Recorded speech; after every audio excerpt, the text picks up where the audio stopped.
કેમ છો બધા? મજામાં ને?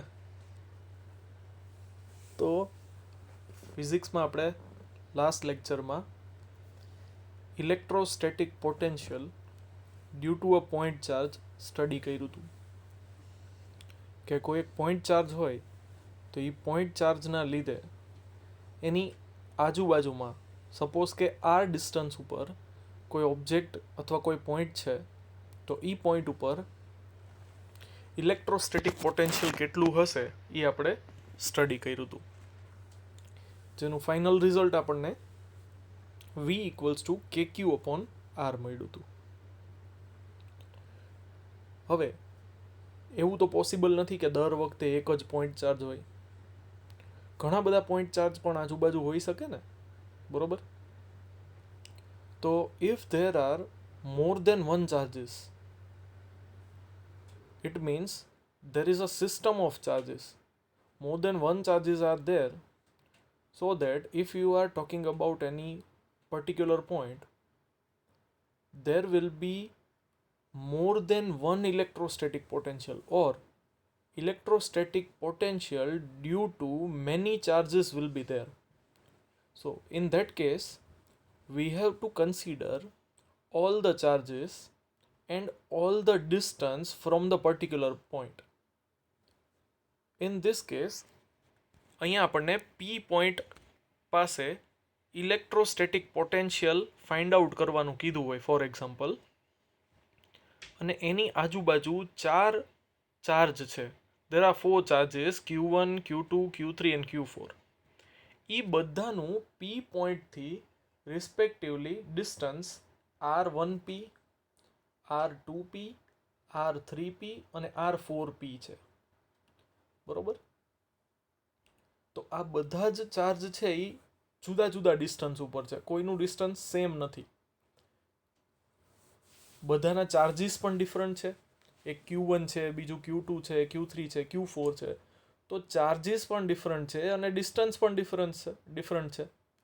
તો ઇટ મીન્સ કોઈ પણ પોટેન્શિયલ સેમ નહીં હોય.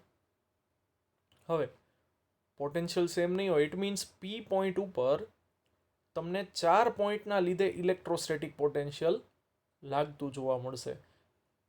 હવે તમે vector form of Coulomb's law study કરી ગયા છો, બરોબર? કે ઘણા બધા ચાર્જીસ છે એ એક જ પોઈન્ટ પર જો ફોર્સ લગાડતા હોય તો એ બધા જ ફોર્સનો વેક્ટર સમ થાય, બરોબર? Because force is a vector quantity. But અહીંયા આપણી માટે બહુ મોટો ફાયદો છે કે પોટેન્શિયલ ડિફરન્સ ઓર પોટેન્શિયલ છે ને, ઇલેક્ટ્રોસ્ટેટિક પોટેન્શિયલ, સોરી, તો ઇલેક્ટ્રોસ્ટેટિક પોટેન્શિયલ છે એ સ્કેલર ક્વોન્ટિટી છે, તો એમાં આપણે ડિરેક્શન કન્સિડર કરવાની રિક્વાયરમેન્ટ નથી. ખાલી જે પણ મેગ્નિટ્યુડ આપણને મળે ડાયરેક્ટ આપણે એનો સમ કરી નાખશું, એલ્જેબ્રિક સમ. તો આ કેસમાં ફર્સ્ટ ઓફ ઓલ આપણે Q1 ચાર્જના લીધે P પોઈન્ટ ઉપર કેટલું ઇલેક્ટ્રોસ્ટેટિક પોટેન્શિયલ હશે આપણે એ ફાઇન્ડ આઉટ કરીએ. તો અહીંયા મેં જે કંઈ પણ અત્યારે ડિસ્કશન કર્યું આપણે એ બધું લખ્યું જ છે. In single charge case we have to consider forces acting on a respective point due to one charge only. But if there are more than one charges, then we have to consider forces acting on the respective point due to many charges. Now, potential is electrostatic potential is scalar quantity. So, without worrying about any direction, we can directly add all the values at the given point. હવે P point ઉપર Q1 ચાર્જના લીધે electrostatic potential કેટલું હશે? તો કે for example આપણે એને કહીએ V1. તો એ થશે કે Q1 upon RP1. It means Q1 charge અને Q1 ચાર્જનું P પોઈન્ટથી ડિસ્ટન્સ, એટલે કે R1P ઓર RP1, બરોબર? તો એ વેલ્યુ આપણે પ્લોટ કરશું તો તમને આન્સર મળશે V1નો. સેમ બેઝ Q2 ચાર્જના લીધે તમને પોટેન્શિયલ મળશે V2. એનું ઇક્વેશન થશે કે Q2 upon R2P. Second charge અને સેકન્ડ ચાર્જનું P પોઈન્ટથી ડિસ્ટન્સ. એ જ રીતે third charge V3 equals to KQ3 upon R3P. For example તમને એવું કહેવામાં આવે કે આવા 5, 7, 8, 10, 15 જેટલા ચાર્જીસ છે, બરોબર? તો આખી સિસ્ટમમાં for example n number of charges છે. It means there are n number of charges due to which at point P electrostatic potential is there. હવે four example n equals to 11 લઈએ, એટલે કે 11 ચાર્જના લીધે તમને electrostatic potential eight point P મળે છે. તો બધાનું ઇન્ડિવિજ્યુઅલ તમને ઇલેક્ટ્રોસ્ટેટિક પોટેન્શિયલ મળશે. હવે આપણે શું કરવાનું, બધાનો સમ કરી નાખવાનો. ડિરેક્શન મેટર કરવાની રિક્વાયરમેન્ટ આમાં રહેતી જ નથી. જે કંઈ પણ આન્સર મળે એ બધાનો ડાયરેક્ટ આપણે સમ કરી નાખશું. તો V1 plus V2 plus V3 plus V4 plus up Vn. It means 7 charges હોય, 8 હોય, 11 હોય, 20 હોય, 2000 હોય, જેટલા પણ ચાર્જીસ હોય આપણે બધાનો ઇન્ડિવિજ્યુઅલ આન્સર ફાઇન્ડ આઉટ કરી અને બધાનો સમ કરી નાખવાનો. તો આ રીતે સિસ્ટમ ઓફ ચાર્જના લીધે when there are more than one charges are there in the system, then due to those charges, if we have to find out electrostatic potential at any particular point, then we have to find out individual potential due to individual charges, and then when we get all the individual answers, we will add them all, and then we will get our final answer of total electrostatic potential at any particular point in the space. તો આ રીતે આપણને ઘણા બધા ચાર્જીસથી કોઈ એક point ઉપર electrostatic potential find out કરવાનું કહે તો આપણે ફાઇન્ડ આઉટ કરી શકીએ. હવે આમાં આપણે ક્યાંય પણ છે ને ચાર્જના નેચરનું ડિસ્કશન નથી કર્યું. જો આમાં આપણે ક્યાંય સાઇન આપી નથી પોઝિટિવ નેગેટિવ. તો ફોર એક્ઝામ્પલ Q3 નેગેટિવ હોય તો જે સમ થશે એ સમમાં આપણે Q3ના જે વેલ્યુ પ્લોટ કરશું ત્યારે Q3ની વેલ્યુ આપણે નેગેટિવ લખશું, બરોબર? તો ફોર એક્ઝામ્પલ V1 10 વોલ્ટ હોય, V2 20 વોલ્ટ હોય અને V3 30 વોલ્ટ હોય, પણ આપણને ખ્યાલ છે એમ કે Q3 છે એ નેગેટિવ ચાર્જ છે, તો V3 છે એ નેગેટિવ 30 થશે. તો Q1 Q2 એટલે કે 10 અને 20નું તો સમેશન થશે, બટ જે Q3ના લીધે V3 છે એ નેગેટિવ છે તો એનું પણ સમેશન થશે.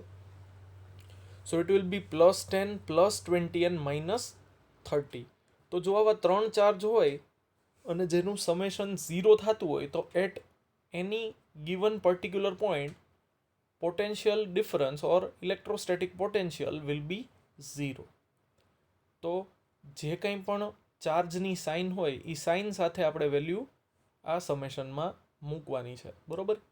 અને આનો વધારે ક્લિયર આઈડિયા આવશે જો આપણે એની ઉપર બેઝડ છે એ સમ સોલ્વ કરીએ. તો એની ઉપર બેઝ સમ સોલ્વ કરીએ, એમાં એક્ઝામ્પલ જોઈ લઈએ. વચ્ચે એક પોઈન્ટ છે એ મેં પેન્ડિંગ રાખ્યો છે, જે છે electrostatic potential due to electric dipole. હવે ઇલેક્ટ્રિક ડાયપોલ છે એ શું છે એ આપણે ફર્સ્ટ ચેપ્ટરમાં વધારે ડિટેલમાં સ્ટડી કરશું. તો તમે થોડોક ફર્સ્ટ ચેપ્ટરમાં એનો ઓવરવ્યૂ લઈ લ્યો, પછી સેકન્ડ ચેપ્ટરમાં એ સમજવું છે એ થોડુંક વધારે ઇઝી રહેશે. તો ઇલેક્ટ્રિક ડાયપોલ છે એ શું છે એ આપણે ફર્સ્ટ ચેપ્ટરમાં સ્ટડી કરશું. પછી આપણે સેકન્ડ ચેપ્ટરમાં એ ઇલેક્ટ્રિક ડાયપોલથી શું ઇફેક્ટ્સ આવે છે, શું પોટેન્શિયલ આવે છે એનું આપણે પછી ડિસ્કશન કરશું. એટલે એ ટોપિક છે એ આપણે થોડોક પેન્ડિંગ રાખ્યો છે, બરોબર? તો અત્યારે જે આપણે ટોપિક ડિસ્કસ કર્યું અને જે ફાઇનલ કન્ક્લુઝન ઉપર આવ્યા કે જો ઘણા બધા ચાર્જીસ હોય તો કોઈ એક પર્ટિક્યુલર પોઈન્ટ ઉપર આ બધા ચાર્જીસના લીધે કેટલો પોટેન્શિયલ મળે એ ફાઇન્ડ આઉટ કરવા માટે આપણે બધાનો જે એલ્જિબ્રિક સમ છે એ કરવો પડે. તો આ થિયરમ, આ કોન્સેપ્ટનો યુઝ કરી અને આપણે ન્યુમેરિકલ્સ કઈ રીતે સોલ્વ કરી શકીએ એ આપણે ચેક કરીએ, બરોબર? તો એના માટે આપણી પાસે એક્ઝામ્પલ છે, એક્ઝામ્પલ 2.2. હવે એક્ઝામ્પલ 2.2 છે એ શું કહે છે તો કે 2 ચાર્જીસ 3 × 10⁻⁸ કુલમ એન્ડ -2 × 10⁻⁸ કુલમ. એક પોઝિટિવ છે અને એક નેગેટિવ છે. તે both are located 15 centimetre apart, બે એકબીજાથી 15 સેન્ટીમીટરના ડિસ્ટન્સ પર છે. At what point on the line joining the two charges is the electric potential 0. It means આપણે હમણાં જ કીધું કે બેયનો આપણે સમ કરશું તો એક પોઝિટિવ ચાર્જ છે તો એના વોલ્ટેજ પોઝિટિવ આવશે, બીજું નેગેટિવ ચાર્જ છે તો એના વોલ્ટેજ નેગેટિવ આવશે. તો બેયનો સમ 0 ક્યારે થશે? એટલે કે on which point the potential will be 0 due to the system of two charges, one positive one negative. તો એ આપણે ફાઇન્ડ આઉટ કરવાનું છે. આમાં આપણને લાસ્ટમાં જે આપણે લાસ્ટ લેક્ચરમાં એઝમ્પશન લીધું હતું કે take the potential at infinity to be 0.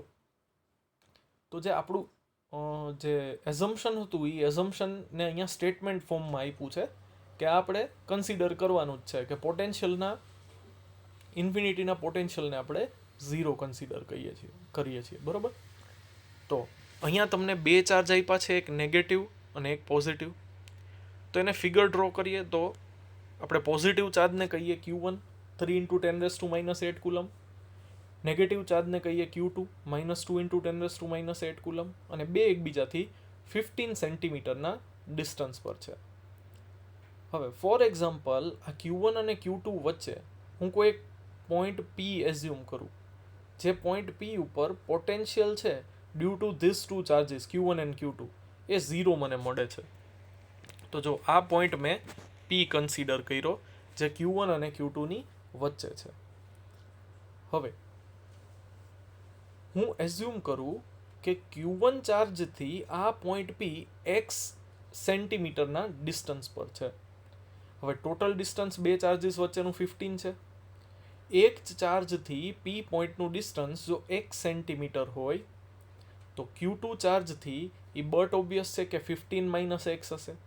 For example x2 હોય તો Q1 થી P નું ડિસ્ટન્સ થશે 2 સેન્ટીમીટર. તો ઓબ્વિયસલી P થી Q2 નું ડિસ્ટન્સ 13 સેન્ટીમીટર જ થવું જોઈએ, 15 - 2 બરોબર. તો Q1 થી એનું ડિસ્ટન્સ છે x અને Q2 થી એનું ડિસ્ટન્સ છે 15 - x. હવે P પોઈન્ટ ઉપર આપણે પોટેન્શિયલ 0 લેવાનું છે, જે આપણો પ્રોબ્લેમ છે. તો હું P પોઈન્ટ ઉપર પોટેન્શિયલ 0 લઈ લઉં. હવે P પોઈન્ટ ઉપર પોટેન્શિયલ જે છે એ કયા ચાર્જીસના લીધે છે? તો કે ત્યાં બે ચાર્જીસ પોટેન્શિયલ ક્રિએટ કરશે, ફર્સ્ટ Q1 અને સેકન્ડ Q2. તો જે Q1 ચાર્જના લીધે P પોઈન્ટ ઉપર મને પોટેન્શિયલ જોવા મળે છે એને હું Vp1 કહું, અને Q2 ચાર્જના લીધે P પોઈન્ટ પાસે જે મને પોટેન્શિયલ જોવા મળે છે એને હું Vp2 કહું. So potential due to charge Q1 at point P is Vp1 and potential due to charge 2 or Q2 at point P is Vp2. અને Vp = 0 આપણે એવું જ પોઈન્ટ ફાઇન્ડ આઉટ કરવાનું છે જ્યાં પોટેન્શિયલ 0 હોય, તો Vp ના પ્લેસ ઉપર 0 લખાય. હવે વન ચાર્જથી P પોઈન્ટ Q1 ચાર્જથી P પોઈન્ટ x ડિસ્ટન્સે છે તો એનો પોટેન્શિયલ થશે k Q1/x, અને Q2 ચાર્જથી આ P પોઈન્ટ 15 - x ડિસ્ટન્સે છે તો એનું પોટેન્શિયલ થશે k Q2/15 - x. હવે Q1 અને Q2 ની વેલ્યુઝ મને ખબર છે, એ વેલ્યુઝ હું પ્લોટ કરી દઉં તો એ થશે k × 3 × 10⁻8 divide by x plus k into Q2 charge કેટલો છે તો કે Q2 ચાર્જ નેગેટિવ છે, -2 × 10⁻8 ડિવાઈડ બાય 15 - x. હવે જે રાઈટ ટર્મ છે -2 વાળી એ ટર્મ નેગેટિવ થશે. હવે જો નેગેટિવ ટર્મને હું ઇક્વલ્સ ટુની ઓપોઝિટ સાઈડ લઈ જાઉં તો નેગેટિવ ટર્મ પોઝિટિવ થઈ જશે. તો k -2 × 10⁻8/15 - x ને જો હું લેફ્ટ હેન્ડ સાઈડ શિફ્ટ કરીશ તો એ ટર્મ નેગેટિવમાંથી પોઝિટિવ થઈ જશે. તો એ થશે k × 2 × 10⁻8 ડિવાઈડ બાય 15 - x, અને રાઈટ હેન્ડ સાઈડ ઉપર રિમેનિંગ રહેશે k × 3 × 10⁻8 ડિવાઈડ બાય x. હવે કંઈક કેન્સલ થાય એવું લાગે છે તો કે યસ કેન્સલ થશે, k કટ થશે, 10⁻8 કટ થશે, રિમેનિંગ શું રહેશે તો કે રિમેનિંગ રહેશે 2 અને એની સાથે ક્રોસ મલ્ટિપ્લિકેશનમાં આવશે x એટલે કે 2x અને 3 એની સાથે ક્રોસ મલ્ટિપ્લિકેશનમાં આવશે 15 - x. તો 2x equals to 15 into 3 45 and 3 into x 3x. તો 2x equals to 45 minus 3x. હવે 3x નેગેટિવ છે, લેફ્ટ હેન્ડ સાઈડ જશે, પોઝિટિવ થઈ જશે. તો 5x equals to થશે 45. તો x equals to થશે 45 divided by 5 which is 9 centimetre. હવે આપણે x 9 સેન્ટીમીટર આન્સર મળ્યો. તો x આપણે એઝ્યુમ ક્યાંથી કર્યું હતું? તો કે આપણે એઝ્યુમ કર્યું હતું x ડિસ્ટન્સ કે q1 ચાર્જથી એ x ડિસ્ટન્સે છે. It means 9 centimetre. q1 ચાર્જથી 9 સેન્ટીમીટર ડિસ્ટન્સે છે. તો q2 ચાર્જથી કેટલા ડિસ્ટન્સે થયો? તો કે 15 - 9 which is 6.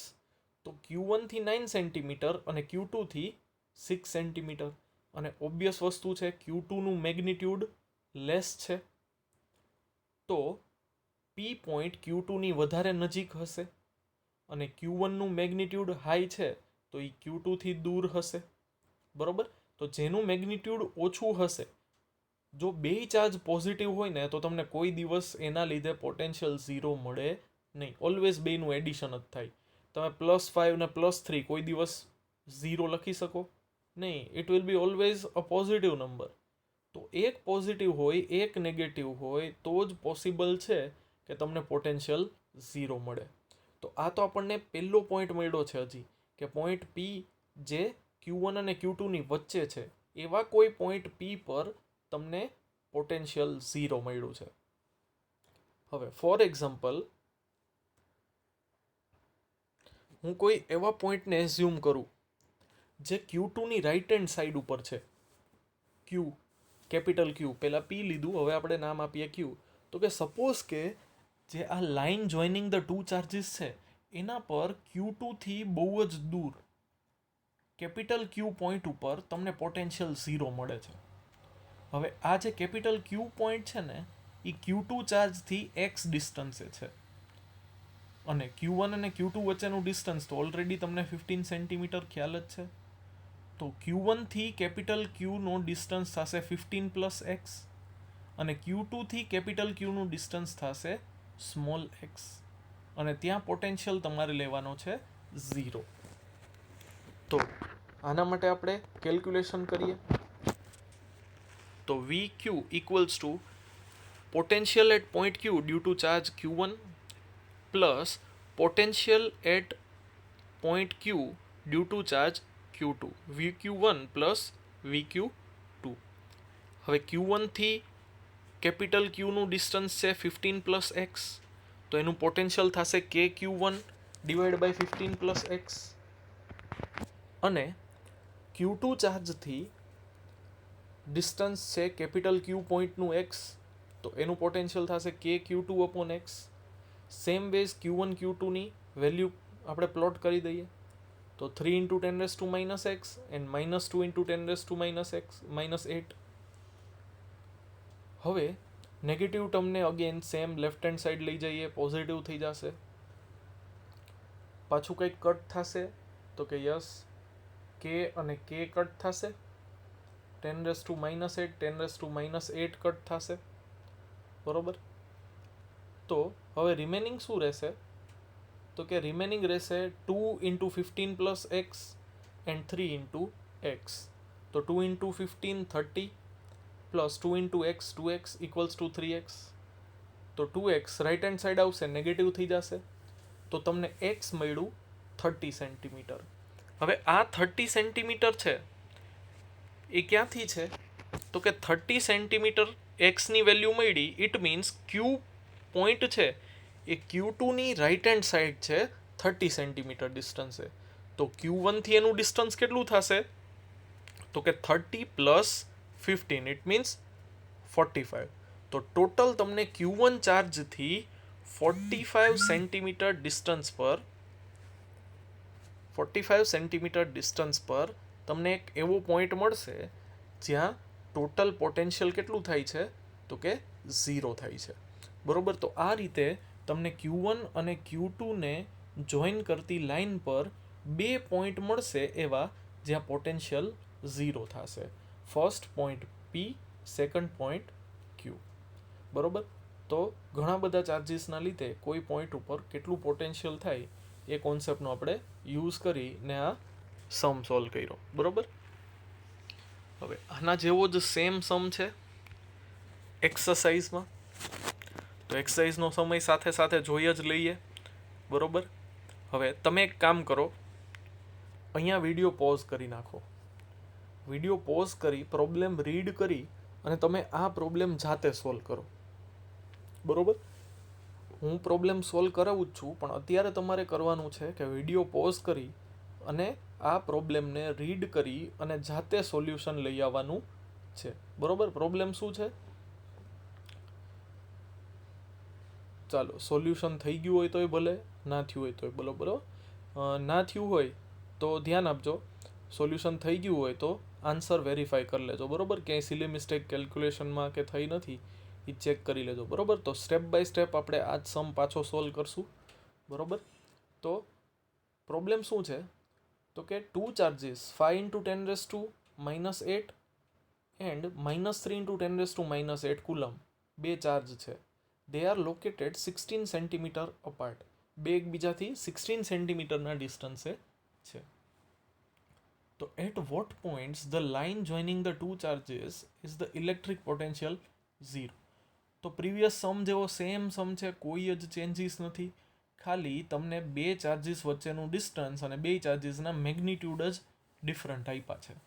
તો સેમ એપ્રોચ, વચ્ચે પોઈન્ટ P એઝ્યુમ કરીએ. Q1 થી x ડિસ્ટન્સ છે, Q2 થી 16 - x થશે.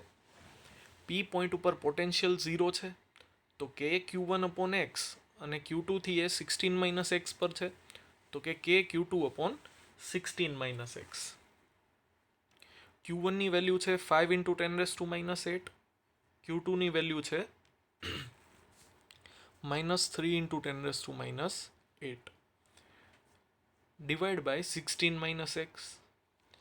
હવે -3 વાળું ટર્મ નેગેટિવ છે અને લેફ્ટ હેન્ડ સાઈડ લઈ આવશું, પોઝિટિવ થઈ જશે. અગેન જે કેન્સલ થતું હોય એ આપણે કેન્સલ કરી નાખશું. તો કે કટ થશે, 10⁻8 કટ થશે. રાઈટ. તો હવે 3 × x અને 5 × 16 - x, 16 × 5 80 -5 × x 5x. હવે -5x લેફ્ટ હેન્ડ સાઈડ જશે તો પોઝિટિવ થશે. So it will be 5 + 3 8x = 80. So x = 10 centimetre મળશે. ઇટ મીન્સ Q1 ચાર્જથી 10 સેન્ટીમીટર ડિસ્ટન્સે અને Q2 ચાર્જથી 6 સેન્ટીમીટર ડિસ્ટન્સે તમને એક એવો પોઈન્ટ P મળશે જ્યાં તમને પોટેન્શિયલ 0 મળશે. તો જો આમાં પણ એવું થાય છે કે જેનું મેગ્નિટ્યુડ લેસ છે એની નજીક પોઈન્ટ P મળ્યો આપણને, બીકોઝ Q2 ઇઝ લેસ -3 છે. અને જેનું મેગ્નિટ્યુડ હાઈ છે 5, એનાથી દૂર પોઈન્ટ મળ્યો આપણને જેના પર આપણને પોટેન્શિયલ 0 મળે. તો આ ઓલવેઝ આપણને આવું જ જોવા મળશે. જેનું મેગ્નિટ્યુડ લેસ હશે એની નજીક. અત્યારે હું સાઇનની વાત નથી કરતો, હું મેગ્નિટ્યુડની વાત કરું છું. બરોબર. ઓનલી વેલ્યુ, પોઝિટિવ નેગેટિવની હું વાત કરતો નથી. તો અહીંયા તમે જુઓ છો એમ કે 3 વાળા ચાર્જની નજીક પોઈન્ટ મળ્યો અને 5 વાળા ચાર્જથી દૂર પોઈન્ટ મળ્યો છે. હવે સેમ વેઝ હજી એક પોઈન્ટ એવો મળશે જેના ઉપર તમને ટોટલ પોટેન્શિયલ 0 મળશે. તો કે યસ, ઈ પોઈન્ટ થશે જેનું મેગ્નિટ્યુડ લેસ છે એનાથી હવે. તો Q2 નું મેગ્નિટ્યુડ લેસ છે એનાથી હવે Q પોઈન્ટ ઉપર તમને ટોટલ પોટેન્શિયલ 0 મળે છે. તો Q1 Q2 વચ્ચેનું ડિસ્ટન્સ 16 અને Q2 થી કેપિટલ Q વચ્ચેનું ડિસ્ટન્સ x. તો total distance from Q1 to capital Q 16 + x and from Q2 to capital Q it's only x. And potential at capital Q point is 0. તો ત્યાં બે ચાર્જના લીધે પોટેન્શિયલ છે, તો બેયનું એડિશન કરીએ. તો કે Q1 અને Q1 થી Q નું ડિસ્ટન્સ 16 + x અને કે ક્યુ ટુ એટલે ડિવિઝનમાં આવશે ક્યુ ટુથી ક્યુનું ડિસ્ટન્સ એટલે કે સ્મોલ એક્સ. વેલ્યુ પ્લોટ કરીએ. Q1 5 into 10 raised to minus 8, Q2 minus 3 into 10 raised to minus 8. Negative term left hand side લઈ જશું, પોઝિટિવ થઈ જશે. કાંઈ કેન્સલ થશે તો કે યસ, જે કેન્સલ થાય છે એને કેન્સલ કરી નાખીએ. કે કટ થશે, 10 રેસ ટુ માઇનસ 8 કટ થશે, કટ કરી નાખીએ. રાઈટ. સો હવે રિમેનિંગ રહેશે 3 into 16 plus x and 5 into x. 16 3s are 48 plus 3 into x 3x equals to 5x. 3x right hand side આવશે, નેગેટિવ થશે, તો 48 ઇક્વલ્સ ટુ થશે 2x. So x equals to થશે 24. ઇટ મીન્સ Q2 ચાર્જથી 24 સેન્ટીમીટર હવે તમને capital Q point ઉપર potential 0 મળશે. જો તમારે Q1 ચાર્જથી એનું ડિસ્ટન્સ ફાઇન્ડ આઉટ કરવું હોય so it will be 16 plus x તમને મળ્યું 24, તો એ થશે 24 પ્લસ 16 વિચ ઇઝ 40. તો 40 centimetre away from Q1 and 24 centimetre away from Q2. ત્યાં તમને એક એવો પોઈન્ટ કેપિટલ Q મળશે કે જેના પર total potential due to this two charges 0 મળશે. બરોબર. તો આન્સર આવી જ ગયો હશે હું હોપ કરું છું. બહુ સહેલો સમ છે અને ઓલરેડી એક ડિટેલમાં આપણે એક્ઝામ્પલ સ્ટડી કર્યું એના જેવું જ એક્સરસાઇઝનો આ સમ છે. બરોબર. જો ક્યાંય કન્ફ્યુઝન થયું હોય અથવા મેથ્સમાં ક્યાંય ભૂલ થઈ હોય, કોઈ સ્ટેપમાં વેલ્યુ પ્લોટ કરવામાં ભૂલ થઈ હોય તો વેરીફાઈ કરી લ્યો. બરોબર. પોઝ કરીને બેકવર્ડ્સ જઈને કેલ્ક્યુલેશન ચેક કરી લ્યો. ઊંડા શ્વાસ લઈ લ્યો, પાણી પી લ્યો. બરોબર. ગરમી એ વધતી જાય છે દિવસે દિવસે. ભગવાન એ મજા લે છે બધાના બેઠા બેઠા. અને કંઈક ક્વેરી થાય તો મહેરબાની કરીને મને મેસેજ કરો, કોલ કરો, કંઈક પૂછો. બરોબર. તમારામાંથી ક્વેરી થતી હોય ને કોલ આવતા હોય એવા બહુ ઓછા લોકો છે. કાલે એક જયંતિભાઈનો મને ફોન આવ્યો હતો, સોરી જયંતિલાલનો. બરોબર. જયંતિલાલ એટલે કહું છું કે મેં એને એનું નામ પૂછ્યું તો એણે મને એનું નામ ન કીધું. એણે એવું કીધું કે સર વળી તમે ક્યાંક વિડીયોમાં મારું નામ લેશો તો એવી બી કે આપણે એની આઈડેન્ટિટી કોન્ફિડેન્શિયલ રાખીએ છીએ. પણ હવે એને એડ્રેસ કરવા માટે કંઈક નામ તો લેવું પડે એટલે મેં એને એવું કીધું જલસા કરો જયંતિલાલ. બરોબર. એટલે એ ભાઈનું નામ આપણે જયંતિલાલ પાડ્યું છે. તો જયંતિલાલે મને ક્વેરી પૂછી અને અમારા બે વચ્ચે ડિસ્કશન પણ થયું અમુક ટોપિક્સ ઉપર. તો આવી રીતે તમારે પણ કાંઈ ક્વેરી હોય તો મને મેસેજ કરો. મેસેજમાં ક્લિયર નહીં થાય તો આપણે કોલ ઉપર વાત કરીએ. પણ તમારી રીતે થોડીક ટ્રાય કરતા રહ્યો. બરાબર. અને રિવાઇઝ કરતા રહેજો જે કંઈ પણ ચાલે એ. અને તમારી રીતે થોડુંક જોતા રહેજો આગળ. બરાબર. તો હવે આગળ વધીએ. તો એના પછી પણ આપણી પાસે એક સમ જ છે જે આ જ કોન્સેપ્ટ ઉપર છે. એક્સરસાઇઝનો sum second 2.2. It means second exercise. Problem શું કહે છે તો કે a regular hexagon of side 10 centimetre has a charge 5 microcoulomb at each of its vertices. Calculate the potential at the center of the hexagon. હવે એક hexagon લીધો છે આપણે. હેક્ઝાગોન કેટલી સાઈડ હોય? 5 હોય ને? નહીં તો 6. પાકું? 5 વાળાને શું કહેવાય? સર પેન્ટાગોન કહેવાય. હવે તમે તો બહુ કરી. ના તો હું ચેક કરતો હતો એમ. બરાબર. તો હેક્ઝાગોન 6 સાઈડ છે. બધી સાઈડ સેમ છે. જેનું વેલ્યુ આપણને 10 સેન્ટીમીટર આપી છે. હવે આ બધા જ વર્ટાઇસીસ ઉપર આપણે 5 માઇક્રોકુલમનો ચાર્જ મૂકવાનો છે ઓન ઈચ એન્ડ એવરી વર્ટાઇસીસ. હવે હેક્ઝાગોન હોય ને તો હેક્ઝાગોનની એક ખાસ કેરેક્ટરિસ્ટિક છે. જો એની બધી સાઈડ સેમ હોય ને તો તમારે શું કરવાનું, કોઈ પણ બે ઓપોઝિટ વર્ટેક્સ હોય ને, ફોર એક્ઝામ્પલ જો અહીંયા મારી પાસે આ બે વર્ટેક્સ છે, તો આ બે વર્ટેક્સને મેં જોઈન કર્યા. હા, હું આમાં સ્ટ્રેટ લાઈન ડ્રો કરતા શીખી ગયો છું, એટલે કોંગ્રેચ્યુલેશન્સ ટુ મી.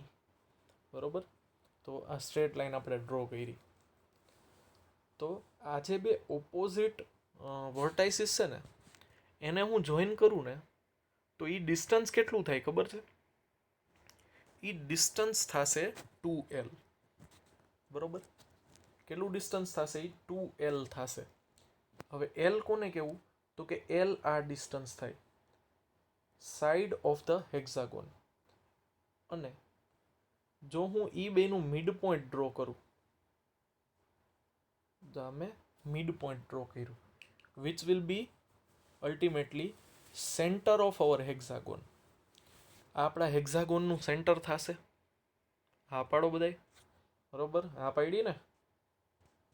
તો જો હું અહીંયાથી બધા જ વર્ટાઇસીસને આ રીતે જોઈન કરું,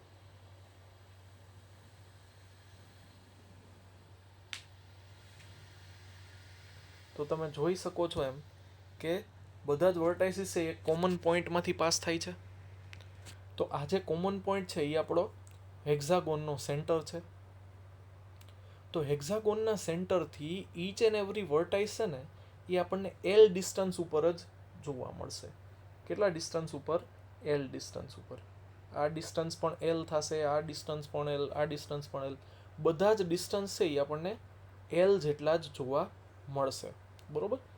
તો આ જે એલ ડિસ્ટન્સ છે એ સેન્ટર ટુ વર્ટેક્સ છે. કોઈ પણ એક વર્ટેક્સની વાત કરો તમે, તો એ વર્ટેક્સથી સેન્ટરનું ડિસ્ટન્સ એલ છે. અને આપણે પોટેન્શિયલ ફાઇન્ડ આઉટ કરવા માટે તો શું જોઈએ?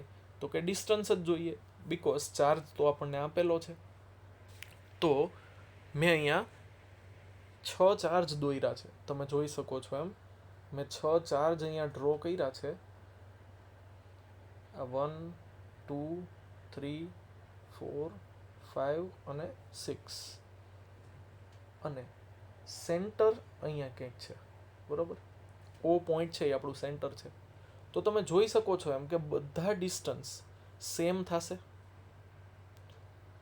કયા ડિસ્ટન્સ? તો કે સેન્ટરથી વર્ટેક્સના. each and every vertices are at the same distance from center O. It means જો તમે સેન્ટર ઉપર તમારું રાઉન્ડર હોય ને, બરોબર, આમ રાઉન્ડર પોઈન્ટવાળું, બીજા એન્ડ ઉપર પેન્સિલ હોય, યાદ આવે છે? જે તે ટાઈમે કોક વખત ભૂલે ચૂકે એકાદી વાર યુઝ કર્યું હોય તો એ રાઉન્ડરનો પોઈન્ટર છે એ આપણે સેન્ટર ઉપર રાખીએ, અને પેન્સિલવાળો પાર્ટ આપણે એમાં જે કોઈ પણ એક સાઈડની લેન્થ જેટલો ઓપન કરીએ. ઇટ મીન્સ રેડિયસ આપણે સાઈડની લેન્થ જેટલી રાખી. અને જો તમે એનો એક સર્કલ ડ્રો કરો ને, તો આ સર્કલ હેક્ઝાગોનના જેટલા પણ વર્ટાઇસીસ છે એ બધામાંથી પાસ થવો જોઈએ. જો અહીંયા ફિગરમાં મેં થોડું ઘણું ડ્રો કરવાની ટ્રાય કરી છે. મારું ડ્રોઈંગ તમને ખબર જ છે, ખતરનાક બહુ. એટલે અહીંયા મેં ડ્રો કરવાની ટ્રાય કરી છે કે બધા જ વર્ટાઇસીસમાંથી આ જે સર્કલ છે ને, જે મેં ડ્રો કર્યું છે આર રેડિયસનું, એ બધી જ વર્ટાઇસીસમાંથી પાસ થશે. તો ઇટ મીન્સ બધા જ વર્ટેક્સ છે એ આર ડિસ્ટન્સ ઉપર છે. તો હવે તમને પોટેન્શિયલ ફાઇન્ડ આઉટ કરવા માટે બે વસ્તુ જોઈએ, ચાર્જ અને ડિસ્ટન્સ. તો જે બેય આપણી પાસે અવેલેબલ છે. તો હું કોઈ પણ એક ચાર્જના લીધે પહેલાં પોટેન્શિયલ ફાઇન્ડ આઉટ કરું. તો જો અહીંયા for one charge potential at centre is કે ક્યુ અપોન આર. હવે વર્ટાઇસ ઉપર તમે ચાર્જ કેટલો મૂક્યો? તો કે 5 માઇક્રોકુલમ. It means 5 × 10⁻⁶. ક્યુની વેલ્યુ કુલમ્સ કોન્સ્ટન્ટ ખ્યાલ જ છે આપણને, 9 × 10⁹. ડિસ્ટન્સ કેટલું થશે? તો કે સાઈડ લેન્થ જેટલું છે, કે 10 સેન્ટીમીટર. 10 centimetre means 10 × 10⁻². તો ડિનોમિનેટરમાં થશે 10⁻⁻1. જે ન્યુમેરેટરમાં આવશે તો પોઝિટિવ થઈ જશે. તો 9 + 1 એટલે 10, અને 10 - 6 થશે 4, અને 9 × 5 = 45. તો 45 × 10⁴ 1 ચાર્જના લીધે હશે. હવે આવા ટોટલ કેટલા ચાર્જ છે? તો કે 6 ચાર્જ છે. તો 6નું સમેશન કરશું તો જે આપણને 1 ચાર્જના લીધે, સિંગલ ચાર્જના લીધે જેટલું મેગ્નિટ્યુડ મળ્યું વોલ્ટેજમાં, જો અહીંયા મેં એક સરસ મજાની મિસ્ટેક કરી છે, યુનિટ વગર આન્સર ન લખી શકાય. એટલે અહીંયા જે મને V1 મળ્યું ને એનો આન્સર થશે 45 × 10⁴ વોલ્ટ. તો હવે એ તો આપણને મળ્યું એક ચાર્જના લીધે. આવા કેટલા ચાર્જ છે? તો કે 6. તો આપણે એના આન્સરને મલ્ટીપ્લાય કરી નાખીએ વિથ 6. એટલે કે 6 ટાઈમ્સ થઈ જશે જે ઇલેક્ટ્રોસ્ટેટિક પોટેન્શિયલ છે એનું મેગ્નિટ્યુડ. અને 45 6 થશે 270. બરોબર. તો 270 × 10⁴ એટલે થશે 27 × 10⁵ ઓર 2.7 × 10⁶ વોલ્ટ. તો તમને વોલ્ટેજનો આન્સર મળશે at the centre of a hexagon when you place 6 point charges at the vertices of a hexagon of magnitude 5 microcoulomb. 5 માઇક્રોકુલમના મેગ્નિટ્યુડના જો તમે 6 પોઈન્ટ ચાર્જ હેક્ઝાગોનના ઈચ એન્ડ એવરી વર્ટાઇસ ઉપર મૂકો તો સેન્ટર ઉપર તમને ઇલેક્ટ્રોસ્ટેટિક પોટેન્શિયલ 27 × 10⁵ વોલ્ટ મળશે ઓર 2.7 × 10⁶ વોલ્ટ મળશે જો સાઇડ લેન્થ તમે એટલે કે જે હેક્ઝાગોન છે એની ઈચ એન્ડ એવરી સાઇડ છે એ 10 સેન્ટીમીટરની લેન્થની લેશો તો. બરોબર. તો આ રીતે આપણે ઘણા બધા ચાર્જીસના લીધે due to system of charges તમને કેટલું પોટેન્શિયલ મળી શકે એનો આપણે આન્સર ફાઇન્ડ આઉટ કરી શકીએ. બરોબર. તો આજે આપણે જોયું કે સિસ્ટમ ઓફ ચાર્જીસના લીધે કોઈ એક પોઈન્ટ ઉપર તમારે પોટેન્શિયલ ફાઇન્ડ આઉટ કરવું હોય તો તમે પોટેન્શિયલ ફાઇન્ડ આઉટ કરી શકો. બરોબર. તો પાછું આપણે જે સમ મેં તમને સોલ્વ કરવા આપ્યો એ પણ તમે સમ સોલ્વ કર્યો હશે. આ સમ પણ જોઈ લેજો. બરોબર. થોડુંક મેથ્સ આની સાથે રિલેટેડ છે, હેક્ઝાગોન આવે છે એટલે. બરોબર. અને મેં તમને લાસ્ટ લેક્ચરમાં કંઈક એક એપ્લિકેશનનું નામ આપ્યું હતું, થોડીક ગેમ્સનું નામ આપ્યું હતું. તો આવી કંઈક કોઈ ઇન્ટરેસ્ટિંગ ગેમ હોય, કાંઈ એક્સપિરિયન્સ તમે કર્યો હોય, બરોબર, તો એ તમે મારી સાથે શેર કરી શકો છો. વોટ્સએપ ઉપર મને મેસેજ કરો, બરોબર, અથવા વોઇસ નોટ મોકલો. તો આવું કોઈ તમે કોઈ નવી એપ્લિકેશન તમે જોયું હોય, કંઈ તમે નવું શીખ્યા હોય, અથવા તમે કોઈ નવી ગેમ એવી સારી ડાઉનલોડ કરી હોય, except for PUBG, Clash of Clans, બરોબર, આની વાત નથી થતી, બરોબર, જે મહાનુભાવો રમે છે એને જ મુબારક. આપણે આવી ગેમ્સની વાત નથી કરવાની. બટ કોઈ જો ઇનોવેટિવ ગેમ હોય, ક્રિએટિવ, થોડુંક મજા આવે, પ્લસ કંઈક શીખવા મળે નવું, તો એવી કોઈ તમે ગેમ ડાઉનલોડ કરી હોય, તમે રમતા હોય, બરોબર, તો એવી ગેમના તમે નામ મને સજેસ્ટ કરો તો હું બીજા મારા નેક્સ્ટ વિડીયોમાં કહું તો તમારા બીજા ફ્રેન્ડ્સ છે એ પણ એ ગેમ રમી શકે. પ્લસ કોઈ એવા વિડીયો, કોઈ એપ્લિકેશન તમે એવી કોઈ ડાઉનલોડ કરતા હોય અથવા કરી હોય, યુઝ કરતા હોય તો તમે શેર કરી શકો છો. બરાબર. થોડીક ટેકનોલોજી બેઝડ વાતો કરી એમ તો થોડુંક મજા આવશે અને નોલેજ પણ એક્સચેન્જ થાય. બુક રીડ કરો. કોઈ પણ તમારી પાસે બુક રીડ હોય તો એ બુક રીડ કરો. અથવા મેં તમને કીધું હતું કે તમે ઓડિયો બુક્સ પણ સાંભળી શકો છો. તો આ રીતે તમારો જે ટાઈમ છે એ થોડોક તમે યુટિલાઇઝ કરો. બાકી તો તમે બધા ખતરનાક હોશિયાર છો જ, તો મારે ઘડીએ ઘડીએ રિમાઇન્ડ કરાવવાની જરૂરત જ નથી. તો પ્રિપેરેશન કરતા રહ્યો, વાંચતા રહ્યો, રિવાઇઝ કરતા રહ્યો. બરાબર. Keep preparing. All the best. મળીએ થોડા ટાઈમમાં પાછા એક નવા લેક્ચર સાથે, નવા ટોપિક સાથે. બરાબર. Thank you.